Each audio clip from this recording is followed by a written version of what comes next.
Ever stumble on something at like a flea market or an antique shop and you're like, whoa, is this real? Mm-hmm. That's kind of what we're dealing with today. We're talking about a badge. And not just any badge. It could be Wyatt Earp's badge.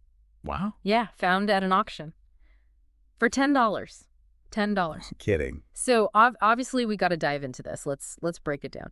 The source we found, they claim someone just, bought a box at an auction. Pretty standard, right? Inside, a whole bunch of Wyatt Earp stuff, including this badge. Okay. They say it was, get this, from Earp's retirement in Alaska. In Alaska. Interesting. And then it gets even wilder. They try to explain how you become a U.S. Marshal, and it's not quite right. Yeah, Earp's time in Alaska, that's actually a pretty fascinating period. A lot of people don't know he spent time up there during the gold rush. So, I mean, on the one hand, it's like, okay, maybe this badge thing, there's something to it, right? Exactly. But like they make it sound like, I don't know, you just find a badge in a cereal box and boom, you're a U.S. Marshal.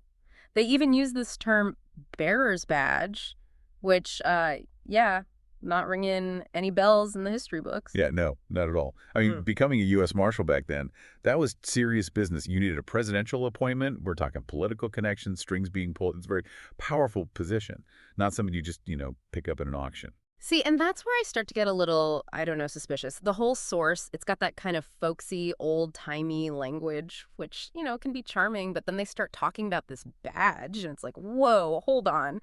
They even go so far as to say it's cursed. Cursed. Okay, now that's a whole other level. It's like they took a sharp turn into like a spooky campfire story. I mean, they describe this whole nighttime ritual thing, people out in the middle of nowhere, rocks, someone ends up, well, not in a good way. Yeah. It's all very dramatic, And then, like, the cherry on top, they say if there's ever, quote, turmoil, unquote, in the country, this badge needs to go straight to the U.S. Senate. The Senate. Why the Senate? What does turmoil even mean in this context? It's like they're really trying to force this connection to something bigger, something almost, I don't know, almost like it has this national importance because of the Senate. It's a lot. It really is. So we've got what might be a real Wyatt Earp badge, maybe, and we've got this story that's, well, it's a doozy. Right. It's like we've got this puzzle, right? You've got this physical object, this piece of history, potentially.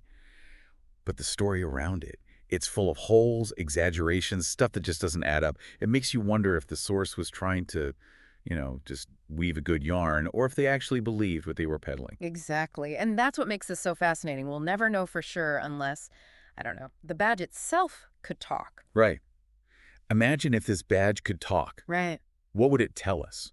Would it be these wild tales, or would it be something completely different? I mean, it really makes you think about Wyatt Earp, the Wild West, all those legends, and how much is truth and how much is, well, a good story. Exactly. And that's what we love to unpack here on The Deep Dive. We'll keep digging, keep searching, and who knows what other historical mysteries we'll uncover along the way.